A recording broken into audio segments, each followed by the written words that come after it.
2 अक्टूबर को मुंबई से गोवा जा रहे कौटिल्य नाम के क्रूज शिप पर नारकोटिक्स कंट्रोल ब्यूरो की एक टीम ने रेड की, जहां एनसीबी ने शाहरुख खान के बेटे आर्यन खान, अरबाज मर्चेंट और मुनमुन धमेचा समेत 8 लोगों को हिरासत में ले लिया। एनसीबी के अधिकारियों के मुताबिक इन लोगों को ड्रग्स लेने, खरीदने, बेचने के आरोपों के तहत हिरासत में लिया गया था। अब आगे की बात। 3 अक्टूबर को इस मामले में आर्यन खान, अरबाज और मुनमुन को अरेस्ट भी कर लिया गया। गिरफ्तारी के बाद इन तीनों लोगों को स्पेशल हॉलिडे कोर्ट में मजिस्ट्रेट RK राजीव भोसले के सामने पेश किया गया, जहां से इन्हें 1 दिन के लिए एनसीबी की कस्टडी में भेज दिया गया। 4 अक्टूबर को दोबारा आर्यन के कोर्ट में पेशी हुई, लेकिन कोर्ट में क्या हुआ? एनसीबी की ओर से वकील अनिल सिंह ने कोर्ट से 11 अक्टूबर तक सभी आरोपियों को हिरासत में रखने की मांग की। सिंह ने कहा कि आर्यन के फोन में कुछ ऐसे लिंक पाए गए थे जो इंटरनेशनल रैकेट की ओर इशारा करते हैं, इसलिए जरूरी है आर्यन खान को 11 अक्टूबर तक हिरासत में रखा जाए।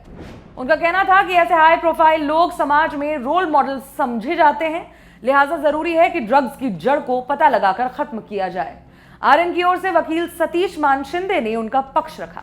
वो खान के ऊपर बहुत ही गंभीर आरोप लगा रहे हैं। ऐसे गंभीर आरोपों के लिए पुख्ता सबूत भी होने चाहिए। अदालत चैट्स देखती है, ये कहीं भी ड्रग्स की बात नहीं करते।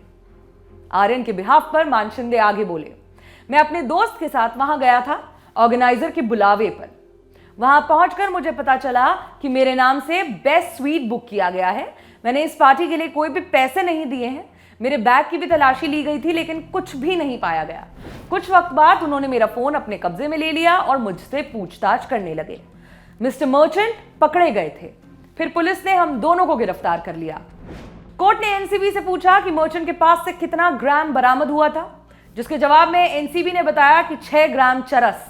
मानशिंदे ने आगे कहा, अगर मान भी लें ये ऑफेंस गैर जमानती भी है, तो भी रिया के केस के आधार पर मैं बेल का हकदार हूं। अगर कोई भी चीज किसी दूसरे के पास से बरामद होती है तो उसके लिए मुझे जिम्मेदार नहीं ठहराया जा सकता। मैं पुलिस ऑफिसर्स को देखकर भागा नहीं, बल्कि वहां रुककर अपने आप को चेक करने दिया।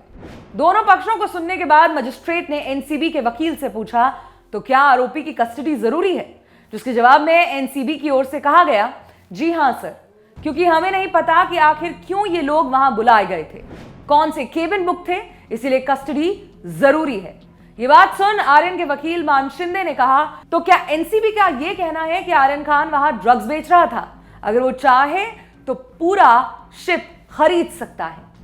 पूरी बहस सुनने के बाद कोर्ट ने पाया कि इस केस में जांच की जरूरत है, जिसके लिए आरोपी का एनसीबी के साथ होना जरूरी है, जिसके चलते कोर्ट ने एनसीबी को 7 अक्टूबर तक आर्यन खान की कस्टडी सौंप दी है, यानी कि उनकी बेल रिजेक्ट हो गई है।